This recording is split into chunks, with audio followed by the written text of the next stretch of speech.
میں انکار نہیں کرتا کہ نہیں ہے، خالی ہو گئی ہے ہماری سوسائٹی، نہ ہے الحمدللہ آپ جیسے باشعور اور باشرف موجود ہیں، لیکن کتنے ہیں؟ سوال یہ کہ اس 25 کروڑ میں کتنے ہیں یہ لوگ، تاکہ یہ سوسائٹی کا ایک بڑا حصہ سمجھے جائیں گے۔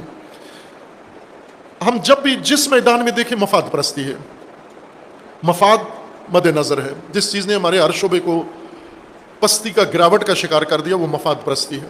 مفاد پرستی کے بارے میں میں ایک دانشور کا قول آپ کے سامنے ذکر کر دیتا ہوں۔ ارسطو جو باپ سمجھے جاتے ہیں حکمت و فلسفہ و ہیومینٹیز کے، وہ پدر سمجھے جاتے ہیں ساری دنیا، آج تک ان کا علمی مقام محفوظ ہے۔ افلاطون کا تو آپ زیادہ سنتے ہیں، ارسطو البتہ پاکستان میں افلاطون ایک مالیخولیائی آدمی کو کہتے ہیں جس کا دماغی توازن ٹھیک نہ ہو، یا گھر میں کوئی بچہ شرارت کرے تو اس کو افلاطون کہہ دیتے ہیں۔ یہ معلوم نہیں افلاطون کا یہ تعارف ہمارے ملک میں کیسے ہوا، یہ تو بہت اعلی قدر ارسطو کا بھی استاد ہیں یہ، اور علوم کی بنیاد ان سے ہے۔ ارسطو نے یہی دو باتیں کی ہیں، اصول پرستی اور مفاد پرستی، اور انہوں نے کہا ہے کہ مفاد پرستی، اور اس کی بنیاد بھی بیان کیا کہ مفاد پرستی کی بنیاد ہے لذت، کہ انسان مثلا زیادہ پیسہ ہو تو اس سے کیا فائدہ ہے آپ کو، آپ کی ضرورت سے زیادہ پیسہ آپ کے کس کام آئے گا؟ لذت۔ آپ کی ضرورت سے زیادہ گھر آپ کا کس کام آئے گا؟ لذت۔ لذت ہے، لذت اس کی بنیاد ہے مفاد پرستی کی۔ انسان کیوں فائدے زیادہ ڈھونڈتا ہے اور فائدوں میں کبھی سیر نہیں ہوتا، سیراب نہیں ہوتا؟ چونکہ لذت اس کی سیراب نہیں ہوتی، لذت آگے اور بڑھتی ہے۔ اور پھر اصول پرستی میں ممکن ہے یہ لذتیں کم ہو جائیں ہماری۔ ان کا یہ کہنا ہے، ارسطو یہ فرماتے ہیں کہ اپنے بارے میں کہ میں پہلے وہ ایک اور تشبیہ دیتے ہیں، میں وہ بھی عرض کر دوں۔ انہوں نے یہ کہا کہ انسان اصولوں کے لیے پیدا ہوا ہے، یہ جو اس کو شعور اور عقل دی گئی ہے، اور جانور پیدا ہوا ہے اس کو شعور اور عقل نہیں دی گئی۔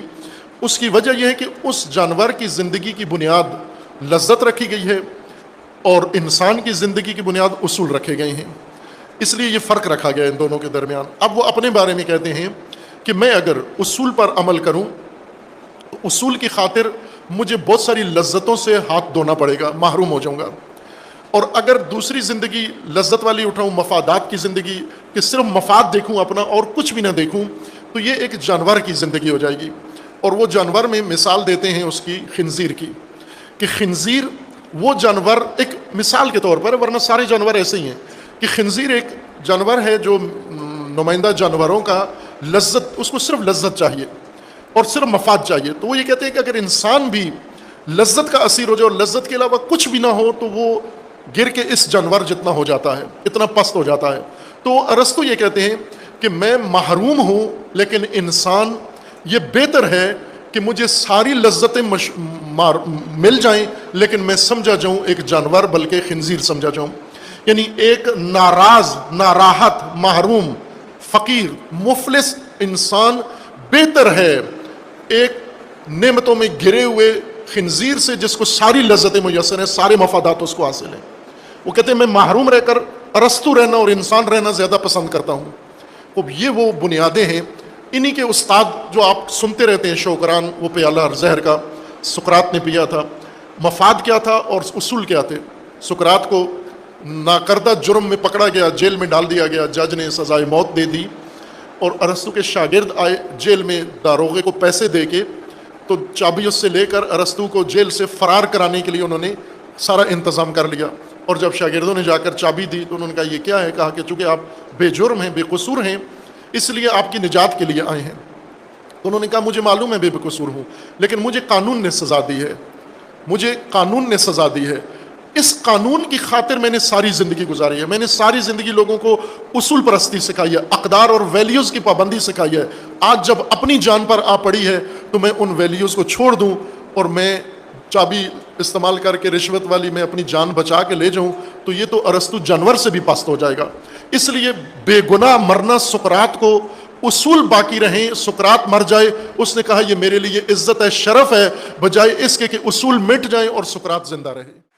جو ہمیں ضرورت ہے اس وقت عزیزان، جو ہم سب مل کے کریں، علماء بھی ان کا سب سے پہلا فریضہ ہے، آپ بھی، دانشمند بھی، دانشور بھی، انٹلیکچوئلز بھی، خواتین بھی، مرد بھی، کہ اس سوسائٹی کا علاج کریں، اور اس سوسائٹی کا علاج یہ ہے کہ اس کے اندر قدریں زندہ کریں۔ اپنے پروفیشن میں آپ کریں، بہت کچھ کہا گیا ہے اس بارے میں، بہت کچھ، اور انشاءاللہ یہ سلسلہ پر برکت ہے۔ میری درخواست ہے جاری رکھیں عزیزان اس کو، اور ہم ان اساتذہ اور بزرگان سے استفادہ کریں، اپنی علم و دانش بھی بڑھائیں، اور سب سے بڑھ کر یہ بیمار جو بڑا بیمار ہے، علامہ اقبال کے بقول وہ یہ فرماتے ہیں کہ عجبان نیز کہ اعجاز مسیحا داری، عجبان نیز، علامہ اقبال اپنی سوسائٹی کے بارے میں فرماتے ہیں کہ عجبان نیز کہ اعجاز مسیحا داری، تعجب اس بات کا نہیں ہے کہ آپ کے پاس مسیحا نفسی ہے اور مسیحا کا معجزہ آپ کے پاس ہے، مردے زندہ کرتے ہو، عجبا ناس کہ بیمار تو بیمار ترست، تعجب اس بات کا ہے کہ تیرا بیمار ہر بیمار سے اس کی حالت زیادہ بدتر ہے۔ آج ہماری سوسائٹی کی حالت بہت بدتر ہے، یعنی ہم یہ نفرت و حب و بغض کو چھوڑیں، کوئی بھی پاکستان میں ہو، کوئی بھی دہشت گردی ہے، نفرت ہے، مذہبی منافرت ہے، سیاسی منافرت ہے، کرپشن ہے، چوری ہے، ڈکیتی ہے، جو اسپتالوں میں ہوتا ہے، جو تجارت میں دکانوں پہ ہوتا ہے، جو فیکٹریوں میں ملاوٹ ہوتی ہے، یہ سب ہماری سوسائٹی کی الجھنیں ہیں۔ ان سب کو ارادہ کریں، انشاءاللہ ایک جگہ سے شروع کر دیں، وہ شعبہ جو آپ کے اختیار میں ہے وہاں سے شروع کریں، انشاءاللہ اللہ نے توفیق دی تو آہستہ آہستہ باقی بھی بدن روب صحت اور صحت یاب ہو جائے گا، اور اللہ تعالیٰ اس کا اجر عظیم آپ کو دے گا۔ آپ بنیاد رکھ جائیں، آنے والے انشاءاللہ اس پہ عمارت تعمیر کر دیں گے۔